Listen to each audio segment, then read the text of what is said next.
And so when I got to the end of my presentation, I looked at them and I said, right now I want to talk to you about Dr. Howard Thurman, who was one of the mentors of Dr. Martin Luther King Jr. and Albert Schweitzer and Mahatma Gandhi. And when I was diagnosed with prostate cancer and my PSA was 2,400, I was pondering about my life. Am I going to beat this?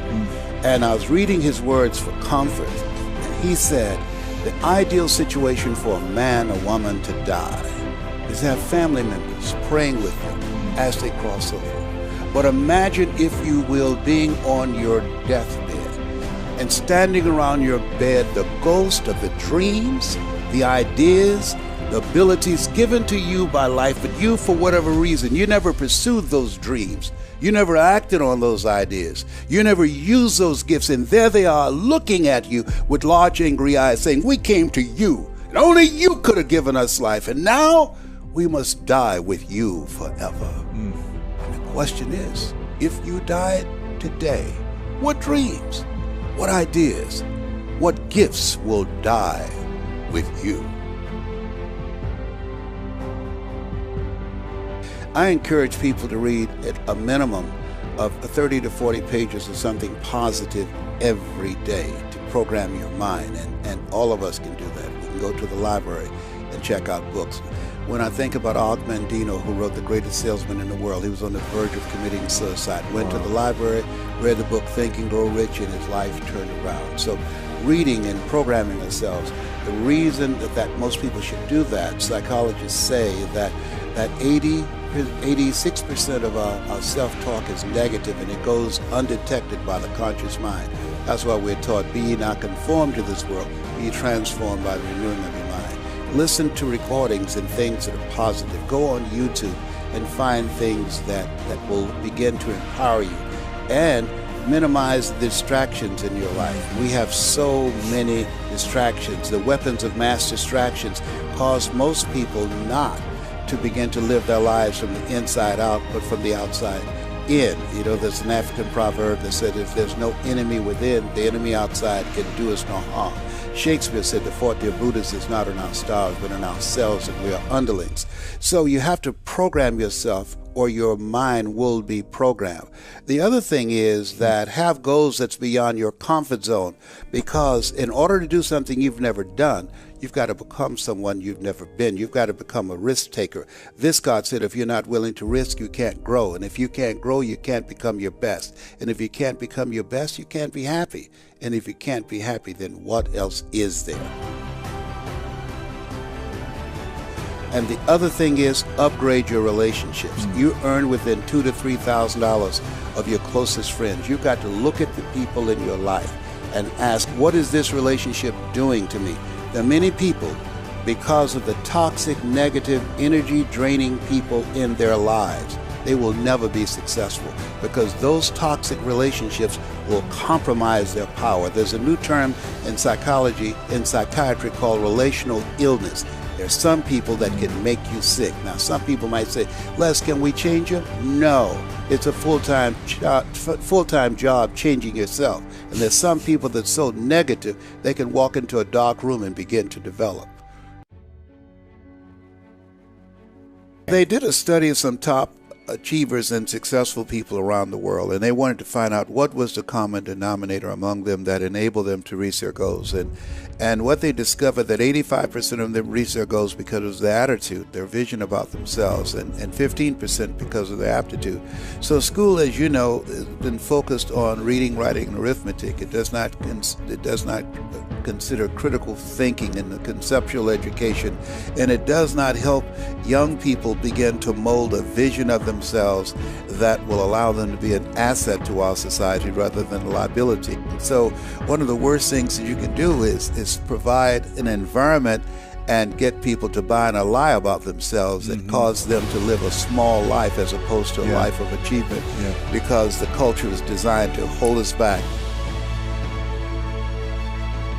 You have greatness in you. I don't know you, but here's what I know based upon my own experience. You have greatness in you, that you have the ability to do more than you could ever begin to imagine.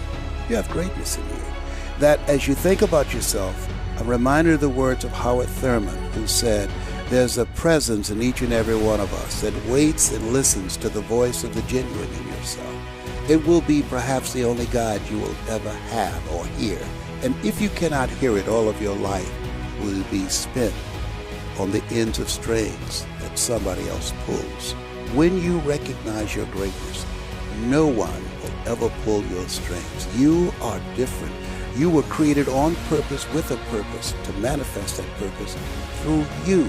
You were made in the likeness and image of God and been given authority and dominion over everything on the face of the earth. But you will never exercise authority and dominion over your life until you exercise authority and dominion over what you are not. Most people go through life living the lie that has been told about them. And we are encouraged, be ye not conformed to this world, be ye transformed by the renewing of your mind. Work constantly to renew your mind, to expand your vision of yourself, to hold a vision of yourself, living in the future, living a life of contribution. He said, I'll give you all your eyes can see. Greater is he that is in you than he that's in the world.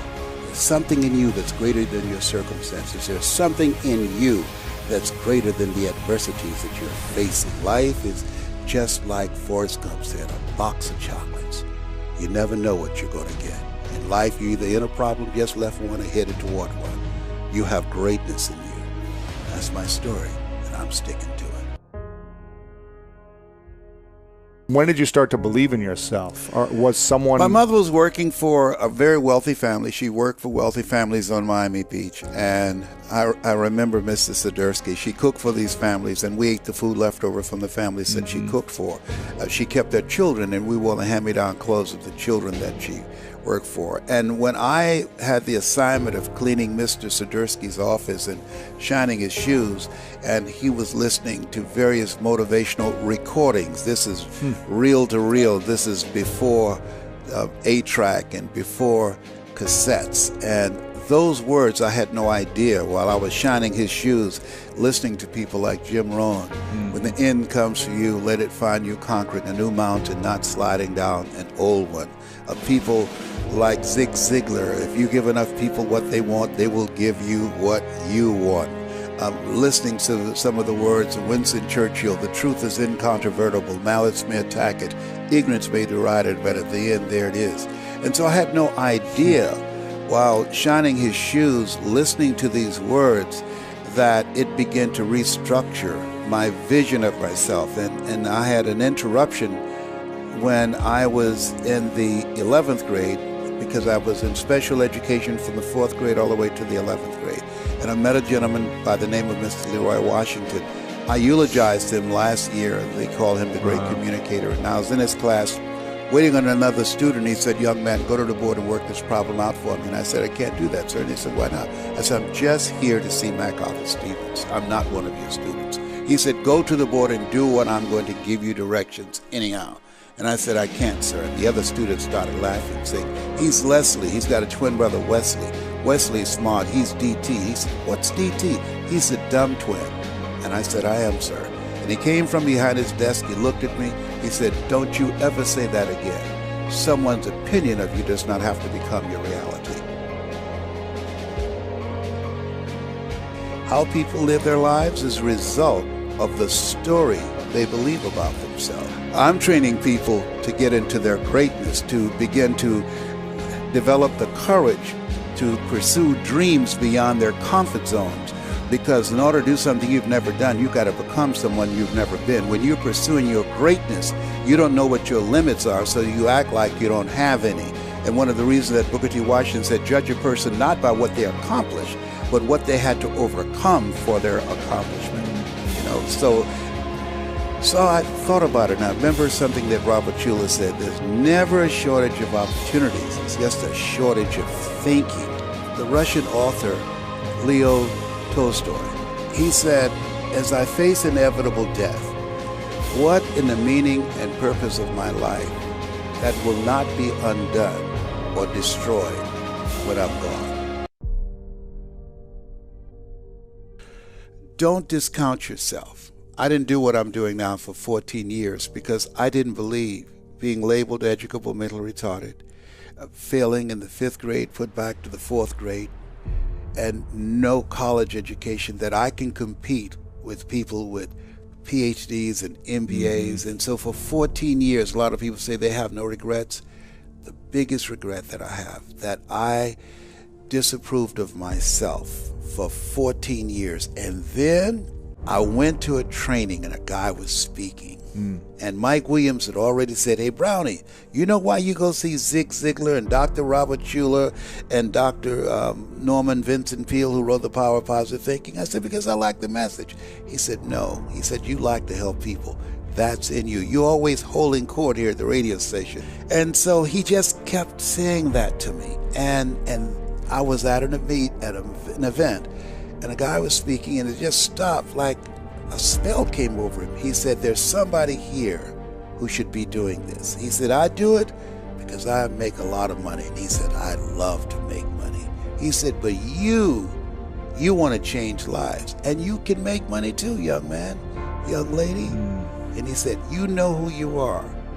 And then he paused again. He said, the reason I'm standing up here holding this microphone and you are seated out there, I represent the thoughts you have rejected for yourself. That hit me right between the eyes. I began to cry. At that time, this is in 1980. I went outside. I called Mike Williams. The telephone call was a dime then. I said, Mike. He said, yes. I said, I'm not rejecting myself anymore. Do you hear me? He said, Brownie, calm down. Listen to me, man. I'm not rejecting myself anymore. Who am I really? Who am I really? Dr. Carter G. Woodson, which I think he was one of the most profound thinkers that I've ever read, and he said, if you can determine what a man shall think, you'll never have to concern yourself with what he will do. He said, if you can make a man feel inferior, you never have to compel him to seek an inferior status, for he will seek it himself. And if you can make a man feel justly an outcast, you never have to order him to go to the back door. He'll go without being told. And if there's no door, his very nature will demand why. And so we have to begin to ask ourselves, who am I? MIT did a study. If I say to you, you can't do that, somebody else has to come along and say, you can do it, you can do it, you can do it 17 times to neutralize that one time. Wow. So most of us are living a lie. Most of us, because we live in a world where we're told more about our limitations rather than our potential, we go to our graves never knowing who we really are. That's why they say most people die at age 25 and don't get buried until they're 65.